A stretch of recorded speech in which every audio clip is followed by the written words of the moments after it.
This is like my fifth time trying to record this. I'm going insane. Okay. Uh, Hello.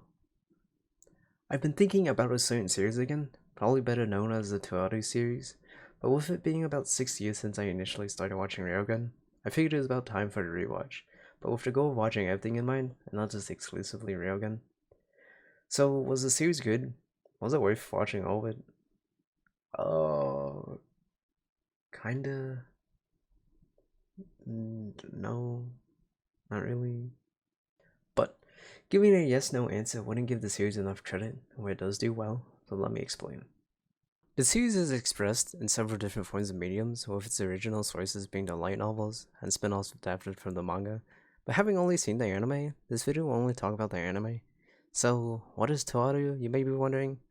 Well, I think Toaru is better explained as a universe rather than a series, which is why there are so many side stories showcasing different characters and their perspectives. Most of the events that take place happen in Academy City. Academy City, just west of Tokyo, is described to be scientifically more advanced compared to the rest of the world by about 20 to 30 years.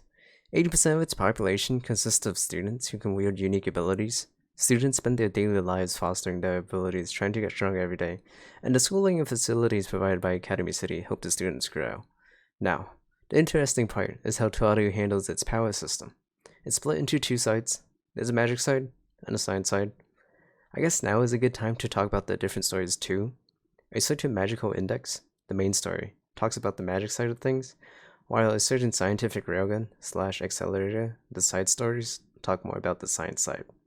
I want to talk more about the science side first, then the magic, mainly because the side stories are just straight up better than the main series, and the science side is just way cooler in general. The students in Academy City are ranked based upon their ability strength, from level 0 being powerless to level 5 being the highest rank, with only 7 existing in all of the city. The abilities in the series are handled in a way where most are explained fairly well. Take Misaka Mikoto for example, the 3rd ranked level 5, who is the main character of Railgun by the way. She uses electricity, with her ability being called Electromaster, but she can do way more than fire bolts of lightning or railguns. She can manipulate the electromagnetism around her to move objects or attach herself to walls. She can also gather large amounts of iron sand, vibrating them at high speeds, such that allows her to get through pretty much anything, acting like a blade. The series expands upon most of their abilities, and they're very grounded, being fairly consistent with the science back behind it, which it should, as the abilities are developed scientifically. And I think the series does a really good job in this aspect. There are many other abilities, such as vector manipulation and teleportation to name a few. This is all I'll say about the science side for now, and onto the magic side. Despite it being called Index, it actually isn't about Index, but a high schooler named Kamijo Touma, a level 0, so he should be powerless. I say should, but he isn't, as he has an unexplained phenomena in his right arm that can cancel out any power. Yes, that means both magic and abilities. I should probably mention how magic works too. It's based on history, religion, mythology, Norse, all that stuff. I honestly don't care much about the magic systems, so this is all I'll say about it. But here's the problem I have with Kamijo Toma, that his power is boring. There's only so much you can do with a character whose power is to nullify other people's powers, so the result of every conflict ends up with Toma punching them in the face, and it just keeps happening, and happening, and happening. But that's only part of the problem. Toaru is set up in a way so that science and magic are pitted against one another, so most arcs in Index involve some mage invading Academy City to unveil some hidden truth about the city, or magic itself, but it always ends up being solved the same way, and is covered up by the end of the arc. So you're left wondering, what was the point? Sure, you get small amounts of lore about the world, but was the entire arc necessary? The crazy thing is that the same antagonists of the arcs that just happened appear multiple times again in the future, and now they're just working with Toma. Like, you were literally trying to kill this high school boy a week ago, and now you're working together. Also, I'm not exaggerating when I say a week ago. The entire series happens over the span of like 3 months. The timeline is so condensed, it's kinda crazy. Most of the complaints here do come from Index 3, which apparently got a terrible adaptation, trying to speedrun the rest of the series in 26 episodes, covering 8 to 9 volumes, compared to the previous seasons, of 6 to 7 volumes. A lot of content ended up being cut, and I have no idea how an average viewer would be able to understand anything that happens in Index 3 without having previously read the light novels or reading up on what happens for context. Another issue is that the series keeps building up to a point where magic and science should collide, and that's when the story starts, or at least the characters' storylines intersect. This does happen a few times, but it's so late into the series that, by the time you get there, you're wondering who and where all these other characters came from.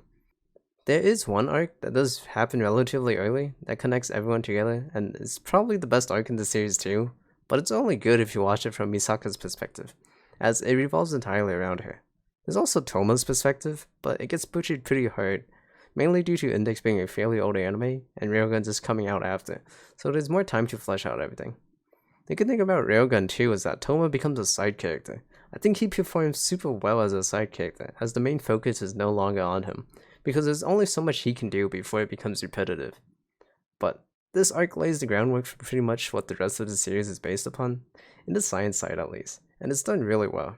I do have to give credit to the series where it is due. The lore runs pretty deep, so it gets pretty cool when the stories become intertwined, but it takes so long to get to that point. It is just so much mediocre stuff that you just have to sit through, just to get to the good arcs. So if you have any slight interest in Railgun and or Accelerator, but just don't care enough about Index, then the rest of the video will be a summary for what you need to know before starting any of these series. So the watch order is Railgun, then Railgun S, then Accelerator, then Railgun T. If you aren't interested in Accelerator, you can just skip it.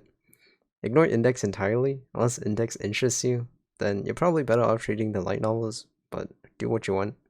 Railgun and Railgun S can be watched first without watching anything else, as the events that happen take place before Index at all. Only until Railgun T do you need to really know what happens in the tree diagram remnant arc, and for Accelerator, up to Railgun S plus 3 stories need to be watched to understand it.